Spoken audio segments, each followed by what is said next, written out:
આવો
ચશ્મા સુરેશ એને ખબર છે એ સુરેશ એટલે ઊંઘી ગયો બેલા ઉઠ એટલે મારા ચશ્મા ઓગાય એટલે ઉભો થા એટલે આ ડોઝોને નહીં ઊંઘવા દે શું થયું આજે મને લાકડી ગોદાવ મારા ચશ્મા ખોવાઈ ગયા ઓગાય આ ચશ્મા જાતો કે ને એટલે મારા ચશ્મા તો જતા રહેશે આ રોનલ ખબર છે એ રોનલ મારા ચશ્મા ઓગાય દાદા તમારી જેટલી ફરક આવ માર નામ રોનલ નહીં માર નામ રોનકા હા જે હોય મને ખબર નહીં પડતી આ ચશ્મા વગર હું નહીં હોગા મારા પપ્પાને કે હો ગયા છે મારા લેશન લખવાનું આજ માર સાહેબ લેશન જોવાનું એટલે આ તારો બાપો તો એ ઊંઘી ગયો ને 2 મિનિટમાં આવું ઉભો થા એટલે આ ઊંઘી ગયો એટલે ઉભો થા એટલે ડો હા હું હા એટલે અલ્લાહ ભૂલી જો ભૂલકણા મારા ચશ્મા વગર તું ચો ચશ્મા મુચ્ચાયો હું મારતો હું કરું ચો જ્યાંના ચશ્મા તો પડે છે જો હંતા જ નહીં ચશ્મા ચો જ્યાં એ બેટા આને પડી ગયો એટલે આવું વચ્ચે આવ્યું આ તો ખોખું અમારું આ રે ચશ્મા આ ચશ્મા ખોખામાં ન જ્યાં ભૂલમાંથી મુકાઈ જાય છે આમ કેમ ભૂલમાં ખોખામ ચશ્મા મુકાઈ જાય આજકાલના છોકરા તો જો બાપુ પકડો છે શું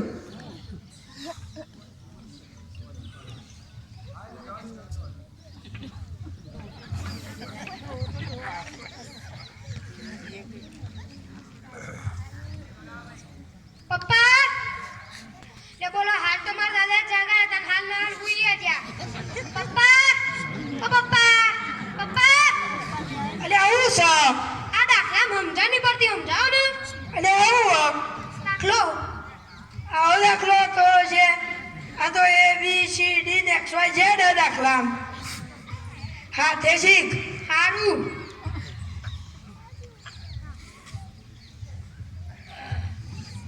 મને દાખલો તો આવડવાનો જ છે ગમે તે થાય દાખલો તો મને આવડવાનો જ છે ના આવડે તો કોઈ નહીં દાખલો તો આવડવાનો જ છે ઓમ કરીએ તો ઓમ થાય ને આવું કરવું પડે એટલે હા બાવ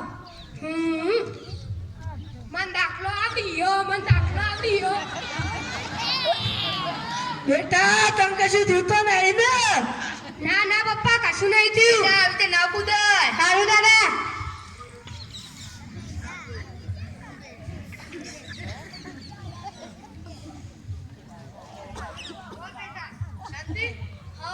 શાંતિ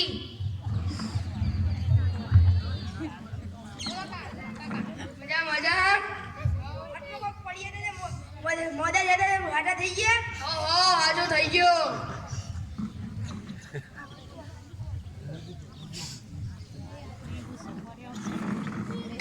આવો આવો તો મારા મિત્રો આયા બે હો અલે બેટા રોનક આ કાકા માટે પાણી લાડ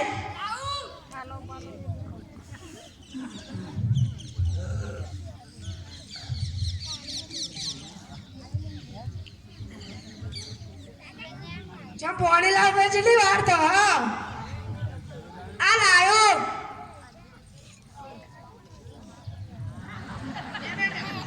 બીજું પીવું છે કાકા? ના ના પીવો તો કેજો શરમ ના રાખતા એટલે ભાઈ બંને ઘેર હની શરમ.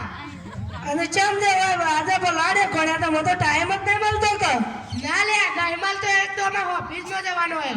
રોજ ઓફિસ આયા ઓ વાહ બે બે એક જ જગ્યાએ જો ઓ ભલે તો સારું કહેવાય અલ્યા તો આ તારી ઉધરા બંધ કર કે અલ્યા સાપુ ઉડી ગયું તું. હમ કે અનબીન બોનમાં સાપ ઉડી જોયું હમ કે મિત્રો તાર ઓફિસમાં જેવું ચાલે સારું ચાલો. મસ્ત ચાલે ને ઓ અને સાહેબ છે હારાવ. હા અને તા હું આવ્યો હતી જમીનમાં અલ્યા મારા 3 વીઘામાં ઘઉં આયો. આમ બેટા મી 4 આયા 2 વીઘા. તો બરોબર કહેવાય મેં તો બટાકા વાવી દીધા હારું. એટલે અડો આ તારી ઉધરા બંધ કર કે અલ્યા ઉધરો આવે તો હું કરું. અને બોલમાં અલ્યા બોરમાં એક જ મારતો બોરાવ. આમ બે તારા અને 2 બોર અરે હમણાં વચ્ચે પેલો ત્રીજો ગોળ આવ્યો તો શું થયું ખેલ જો. યાર જો તાર નસીબ જ કામ કરતું નહીં મારતો તો પેલો માર કાકા છે એમ બોલમાં માર ભાગ આવ હારું કહેવાય. આમ તો 1 વીઘા જમીનમાં તો ભાગ જ રાખવો પડે લેડો આ તારી ઉધરો બંધ કર કે આમ કેમ છે મારતો કરું એક તો એકના ડોલો બીજા અને ઓફિસમાં સાહેબ લઈ પી જાય અલ્યા એક તો માઢાડો હોલો પી જતો હતો તે હું તો વૃદ્ધાશ્રમમાં મેં લઈ આવ્યો. તું મૂક્યા તું મૂક્યા તો મારે આ ડોહાને કાલે જ વૃદ્ધાશ્રમમાં મૂક્યા બહુ તે મૂક્યા બોટ પર છે એટલે ઉભો રે મારા કોનો ફોન આવે. અલ્યા આ તો સાહેબ નું હો. હેલો બોલો સાહેબ. રજા કેન્સલ રહી ચમ. હા મોટા સાહેબ નો ફોન આવ્યો છે. હા દાદા હું સુરેશ ભાઈ આવીએ એટલે આપણો સાહેબ નો ફોન આવ્યો રજા કેન્સલ રહી. હારો ધને તાન જો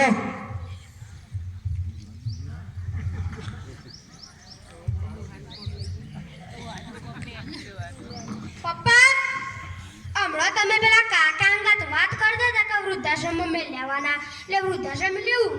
આપણો ગયડો લઈ પીધો તો ને બેટા તો એની મૂક્યા એમ લઈ રાખ ખાવા પીવાનું બધું થયો. બધું જ થયો કપડા બપડા બધું. કપડો વેપડો બધું જ થયો હું તો એમાં જ કહું કે મૂક્યા જ પડે જો એક તો લોહી પીતા માટે ને આપણે સેવા ના કરવી પડે સમજી ગયું.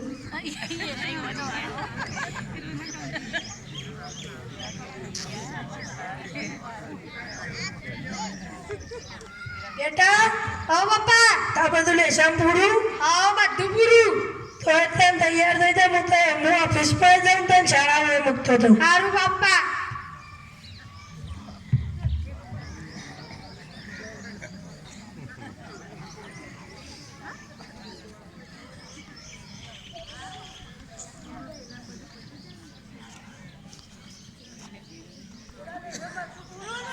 હા પપ્પા બધું પૂરું. જો શાળામાં બેનનો કે સાહેબનો ફોન આવ્યો તો ચૂડીનો છો ના આવો. અને ચોપડો ભરી દીધો બધો હા બધા પર દીધો.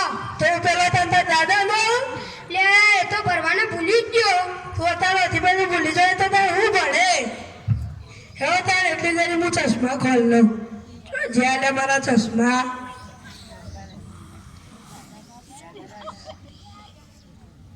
એટલે બેટા રોનક હા પપ્પા. મારા ચશ્મા ગાવજે હું પપ્પા અમે લોહી પીયા.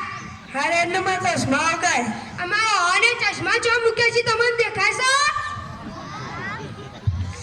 હું ઓને ચશ્મા જો મૂક્યા છે. આ રહ્યા આ આવડા મોટા ચશ્મા ને દેખાતા જલ્દી ગયડા થઈ જાવ તમને વૃદ્ધાશ્રમમાં મેં લાવું. આ તારા બોલવાના સંસ્કાર હતા શાળામાં આવશે કહેવાય ના પપ્પા શાળામાં નહીં શીખો તમારા પાસેથી જ શીખ્યું. જુઠ્ઠું છો બોલવાના હું તો તને હારા સંસ્કાર આલું હમણાં પેલા કાકા હતા એટલે તો વાત કરતા હતા. હું વાત કરતો હતો લોહી પી જતા હોય વૃદ્ધાશ્રમમાં મેં લેવાનું. લોહી પી જતા હોય તો મુખ્ય ના જનતા ત્યારે તમે મારું શું પીવો છો? હું પીવું છું તારું લોહી તો પીવો હો. ચાલ મીતાભાઈ ચશ્મા માજ્યા તો તારમાં ચશ્મા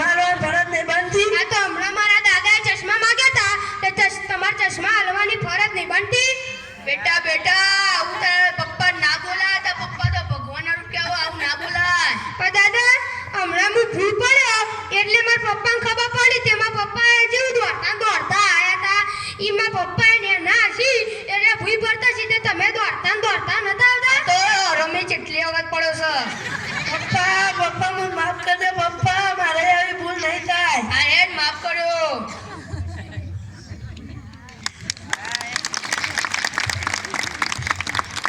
તો આ નાટક પરથી આપણને એ બોધ મળે છે કે આપણે આપણા માતા પિતા સાથે જેવો વ્યવહાર કરીશું તેવો જ વ્યવહાર આપણા બાળકો પણ આપણી સાથે કરશે તેથી આપણે આપણા માતા પિતા સાથે સારો જ વ્યવહાર કરવો જોઈએ કેમ કે ભગવાન શ્રી કૃષ્ણ અને રામને પણ જન્મ લેવા માટે માતા પિતાની જરૂર પડી હતી